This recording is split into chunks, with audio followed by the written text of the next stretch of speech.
Hey, salut à tous et à tous, c'est Mélie Johnson Bellish. Aujourd'hui, je commence un nouveau concept d'émission. Et c'est une émission sur des théories. Théories personnages, théories tout et n'importe quoi. Toujours sur l'univers de Game of Thrones, bien sûr. En fait, je voulais faire cette vidéo pour mon anniversaire. Sauf que mon anniversaire tombe après la fin de la saison 6. Donc du coup, peut-être que ces théories ne seront plus d'actualité. Peut-être que Littlefinger sera mort. Enfin, je ne sais pas ce qui se passera à la fin de la saison 6. Du coup, je préfère le faire maintenant. Mais de base, c'était pour cet événement précis. Le personnage de Littlefinger est peut-être celui qui donne le plus d'avis mitigés. Certains l'adorent comme moi et d'autres le haïssent. C'est pour cela que j'aimerais qu'on revienne sur différentes théories du livre et de la série. Donc c'est parti. Théorie qui est à cheval sur les livres et la série. Robin est officiellement le fils de Jon et Lysa Arryn. Qu'est-ce qui me fait tilter ? Eh bien, comme vous devez le savoir, Lysa est amoureuse depuis l'enfance de Peter et le fait bien savoir. Ce dernier a l'habitude de se vanter qu'il a dépucelé les deux filles Tully, soit Kat et Lysa. Pour ceux qui ne connaissent vraiment rien à cette histoire, je vous fais un petit rappel. Peter Baelish a été la pupille de Hoster Tully étant enfant et a donc grandi avec Lysa, Edmure et Catelyn. Lysa était très amoureuse de lui, mais il n'aimait que Kat et qu'il n'a jamais eu. Dans le livre, il est bien dit, et c'est officiel, que Peter a eu un enfant avec Lysa. Cet enfant est mort, même si plusieurs théories disent le contraire. Mais je vais pas vous parler de ça. Revenons à Robin. Il a à peu près 10 ans, dans la série un peu plus, donc mis à part que Peter a bien dû coucher plus d'une fois avec Lysa, d'autres choses paraissent étranges. Si on se base dans la série, Sansa dit dans l'épisode 8 saison 4 que Lysa n'a jamais aimé Jon Arryn et qu'elle le lui a dit. C'est vrai, mais alors pourquoi dans la saison 1, Lysa dit que le père de son fils est l'homme le plus beau, le plus fort, etc. Pourquoi vanterait-elle un homme qu'elle n'a jamais aimé, surtout qu'il n'ait dit aucun nom ? Il se peut qu'elle parle tout simplement de Peter. Mais surtout, il y a le physique. Robin est petit, malingre, cheveux noirs et yeux bleus, ça rappelle étonnamment Peter. Surtout de son côté maladif et pâle, ce n'est pas vraiment dit dans la série, mais dans le livre, Littlefinger dit à Tyrion que le noir souligne sa pâleur maladive.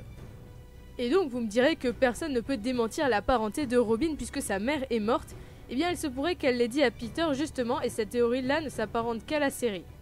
Lord Baelish est étonnamment gentil avec Robin, pas dans le livre mais dans la série oui, et on peut penser que ce sera à cause de leur lien de parenté. De plus, Robin est né en 292, soit au moment où Jon, Lysa et Peter étaient tous trois à Port-Réal. Et puis il est connu que Jon Arryn a quelques problèmes pour se fournir à un héritier.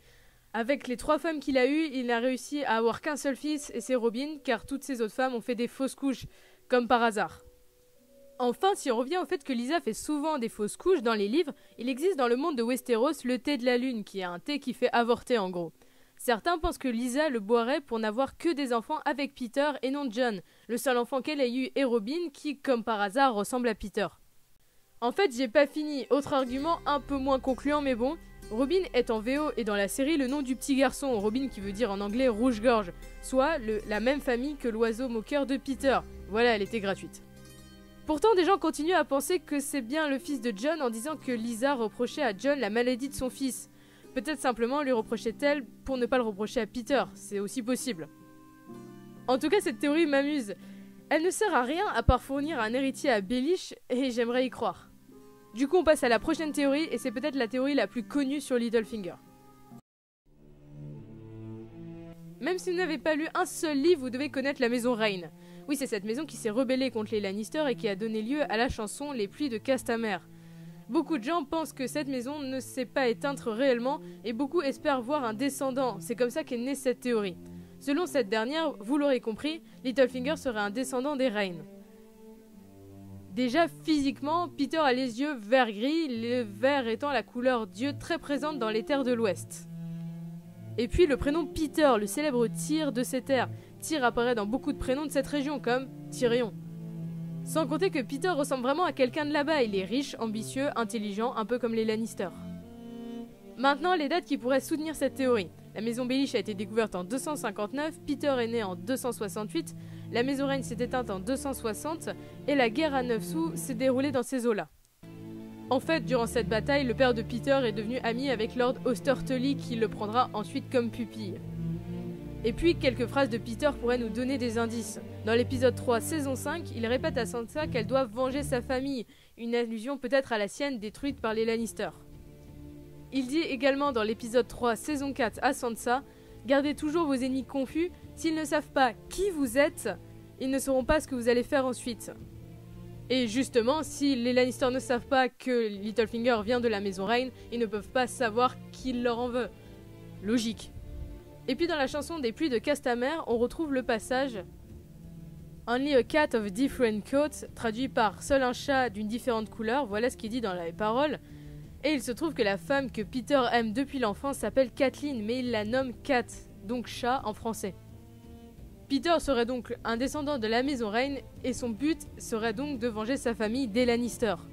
Durant la guerre à 9 sous, le père de Peter a rencontré une femme Rain, elle se serait installée dans les Finger, à l'est, après la destruction des Rain justement, et aurait eu un enfant 8 ans après. La chose étrange de la vie de Peter est que Hoster Tully l'est pris comme pupille. Et oui, je sais l'amitié qu'il y avait entre Hoster et le père de Peter, mais quand même, les Baelish étaient à cette époque une maison moins que mineure. Si Hoster savait vraiment qui était Peter, il aurait eu plus de facilité à l'accepter en tant que pupille, justement. Si l'on revient à l'épisode du combat de Brandon et Peter, la force des Stark a triomphé et Littlefinger a appris qu'il devrait se servir de son esprit pour défaire ses ennemis. Eh bien, le loup fort des Stark contre l'intelligence des Lannister, voilà encore un détail. Et donc, qui serait la mère de Peter? Grande question. Il dit que sa mère se nomme Alayne, mais Peter est un menteur, donc nous pouvons ne pas prendre ça en compte. Beaucoup pensent qu'il serait le fils de Hélène Rain, qui se serait marié avec un Tarbeck, les deux familles de la rébellion des Lannister. Elle est présumée morte lors de la fin de la rébellion, mais d'autres disent qu'elle serait trop vieille pour avoir un enfant.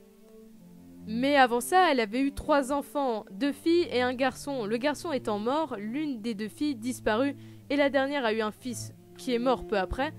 Beaucoup pensent alors que cette fille disparue est la mère de Peter, tout simplement. Dernière chose, son nom de famille, il vient sûrement de Balaf, qui est traduit par Notre fier seigneur.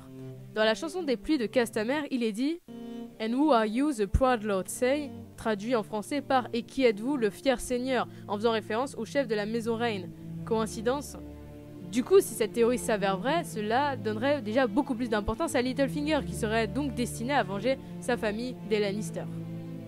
Bon, du coup, on passe à la prochaine théorie que je ne pense pas être vraie, mais qui répond à une grande question que je me suis posée fin saison 5. Bon, resituons le contexte. Fin saison 5, Baelish offre à Cersei un garçon, Olyvar, qui va témoigner contre Loras, faisant emprisonner les 2 enfants Tyrell. Olenna en veut à Peter, mais ce dernier lui dit qu'il a un cadeau, encore un garçon. À première vue, on pourrait penser effectivement qu'il s'agit de Lancel Lannister, mais en réfléchissant, pourquoi? Lancel a bel et bien dit au grand moineau ce qu'avait fait Cersei, mais quand j'ai su ça, je n'y ai pas cru. Lancel n'a nullement besoin de Peter pour confesser. Et alors, j'ai trouvé cette théorie sur le net. En fait, ce ne serait pas de Lancel dont Peter parlait, mais du dernier Baratheon, Gendry. Oui, Gendry est parti depuis longtemps, mais tout le monde attend son retour.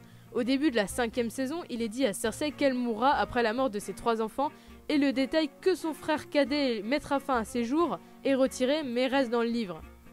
Il ne reste plus à présent que Tommen qui va sûrement mourir, entraînant le chaos. Oui, le chaos, un des rêves de Peter. Mais ici, il y a un problème car on ne peut pas vraiment savoir comment Peter s'y prendrait pour trouver le bâtard Baratheon. Il pourrait ensuite le légitimiser en tant qu'héritier des Baratheon et devenir sa main en le manipulant. Voilà, c'est une théorie que je trouve assez sympa. Donc du coup, on passe à la prochaine théorie, qui n'est pas vraiment une théorie en fait, puisqu'elle concerne que les gens qui ont regardé la série. Ceux qui ont lu les livres, vous savez déjà que c'est vrai en partie. Donc du coup, voilà. Mais je voulais apprendre à ceux qui n'ont jamais lu le livre cette chose. Dans la série, Ned Stark dit qu'il va envoyer une lettre à Stannis lui indiquant la nature du père de Joffrey, faisant ainsi commencer la guerre des 5 rois durant la 2e saison. Pourquoi je vous dis ça? Eh bien, il se trouve que dans le livre, il est dit que c'est Peter qui a envoyé ça. En fait, vous allez me dire que non, c'est pas réellement dit, mais en gros, c'est Varys qui dit que quelqu'un d'autre que Ned a envoyé cette lettre. Tyrion répond que c'est Littlefinger et Varys lui hausse juste les épaules en disant qu'il n'avait cité personne. Si dans la série ce n'est pas dit, dans le livre c'est mentionné et c'est fort probable, même sûr. Voilà, en fait c'était plus une information qu'une théorie pour ceux qui regardaient juste la série. Alors dans cette émission, je finirai toujours par une théorie sur la mort du personnage dont on parle. Alors la grande question est, comment Littlefinger va mourir? Déjà, va-t-il mourir? Oui, je pense. Quand va-t-il mourir? J'aimerais personnellement l'épisode 7, saison 7, parce qu'il a la seule habitude de foutre la merde dans les épisodes 7. Pourtant, avec le début de cette saison, je pense plutôt qu'il va mourir fin saison 6. Les Stark reprendront pour moi le nord, et cela démarrera la phase de la guerre avec les marcheurs blancs. Littlefinger n'a pas vraiment sa place dans cette guerre, et il va donc mourir, je pense. Dans la série, le plus simple serait simplement Sansa va le tuer pour venger sa famille. Oui, c'est probable, mais non en fait.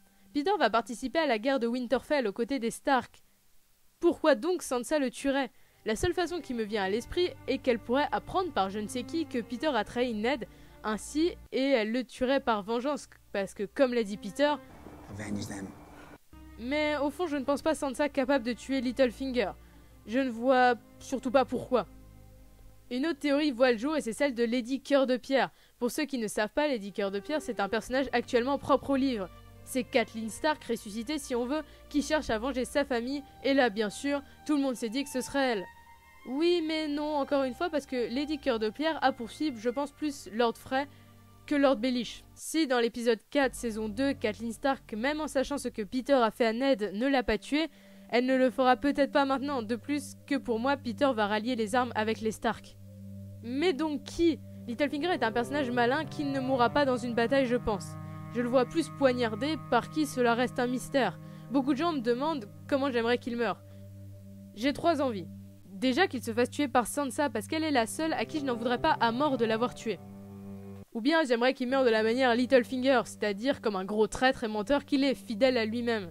Ou enfin, et là c'est mon âme fan du duo Peter et Sansa qui parle, j'aimerais qu'il meure en protégeant un Stark. Pourquoi ? S'il le fait, déjà pas mal de gens le regretteront et les gens comme Sansa parleront de lui en bien après sa mort. Et il ne sera pas oublié dans les méandres de Westeros. Je rêverais presque que Sansa pleure sa mort. Quoi qu'il en soit, je me ferai un malin plaisir de détester la personne qui le tuera, sauf si c'est Sansa bien sûr. Bon voilà, c'est tout pour cette théorie, j'espère que vous avez apprécié ce nouveau concept. Dites-moi en commentaire qui vous aimeriez voir ensuite dans les théories. Je vous dis à la prochaine, bye tout le monde.